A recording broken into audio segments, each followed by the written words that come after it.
Sir, ఒక కుటుంబంలో ఒకే రాశికి చెందిన వాళ్ళు ఇద్దరున్నారు సార్. సో, మీరు చెప్పారు కదా! తులారాశి వాళ్ళు బ్రహ్మాండం బద్దలు కూలగొట్టబోతున్నారని. అలాగే తులారాశి మరి స్వాతి నక్షత్రం సార్. హ్మ్. ఈ 2 నక్షత్రాలు 2 రాశుల వాళ్ళున్నారు.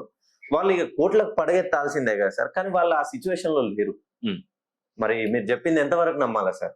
అదే తులారాశి వారికి మహర్దశ వస్తుందన్న మాట 100% నిజం.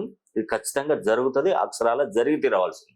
ఓకే. ఇది 2025 అక్టోబర్ 25వ తారీఖున 9వ స్థానంలోకి గురువు వచ్చాడు.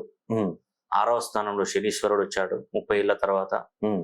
18 సంవత్సరాల తర్వాత రాహు మనకు పంచమ స్థానంలో కలిసి వచ్చాడు. హ్మ్. అండ్ ఈ యొక్క లాభస్థానంలో కేతు ఉండడం. హ్మ్. ఈ 4 గ్రహాలు చాలా వరకు మంచి పొజిషన్ లో ఉన్నాయి. ఈ 4 గ్రహాలు ఈ స్థానాలలో ఎప్పుడైతే ఉంటాయో తులారాశి వారికి అప్పటి నుండి వాళ్ళకు రాజయోగం ఏర్పడుతుంది ఖచ్చితంగా. దానిలో ఎటువంటి సందేహం లేదు. ఇది సుమారుగా 8 సంవత్సరాలు ఉంటది. ఈ 8 సంవత్సరాల్లో సంపాదించాలి, కూడబెట్టుకోవాలి, నిలబడాలి, బ్రహ్మాండంగా కాలు మీద కాలు వేసుకొని దర్జాగా ఉండాలి.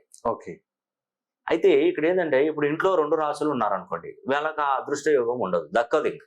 హ్మ్. ఇంట్లో 2 రాశుల ప్రభావం ఉందనుకోండి, ఇంట్లో 2 కుంభరాశులు 2 తులారాశి వాళ్ళు ఉంటే ఏముండదు, అదంతా స్కిప్ అయిపోతుంది. హ్మ్. వీళ్ళకి వచ్చే అదృష్టం బెనిఫిట్స్ రాదు. ఇప్పుడు నువ్వు ఒక గవర్నమెంట్ ఉద్యోగం చేస్తున్నావు, హ్మ్. ఉద్యోగం చేస్తే నీ మీద రిమార్క్ కేసు ఫైల్ అయింది, అది కోర్టు కేసులో నడుస్తుంది, నీకు వచ్చే ఇంక్రిమెంట్లు రావు, నువ్వు దిగినాక రిటైర్మెంట్ అయిన తర్వాత నీకు వచ్చే బెనిఫిట్స్ కూడా ఆపేస్తారు అక్కడ. అవును సార్. ఎందుకంటే నీ మీద ఆరోపణలు కొనసాగుతున్నాయి కాబట్టి నీకేం జరగదు అక్కడ. హ్మ్. అదే విధంగా ఈ తులారాశిలో ఇంట్లో 2 రాశుల ప్రభావం పెట్టుకొని నీకు అభివృద్ధి రమ్మంటే ఎక్కడ నుండి వస్తుంది? ఎట్టి పరిస్థితుల్లో రాదు. కాబట్టి దాని నుంచి మనం బయటపడాలంటే ఫస్ట్ మీ యొక్క జాతక కుండల్ని పరిశీలన చేసుకొని, ఆ పేరులో ఏమన్నా సంఖ్యాబలాన్ని, డిగ్రీస్, ఫ్రీక్వెన్సీ కనుక పెంచుకొని మనం సిద్ధంగా ఉండగలిగితే ఖచ్చితమైనటువంటి ఫలితాలు తప్పకుండా 100% మీకు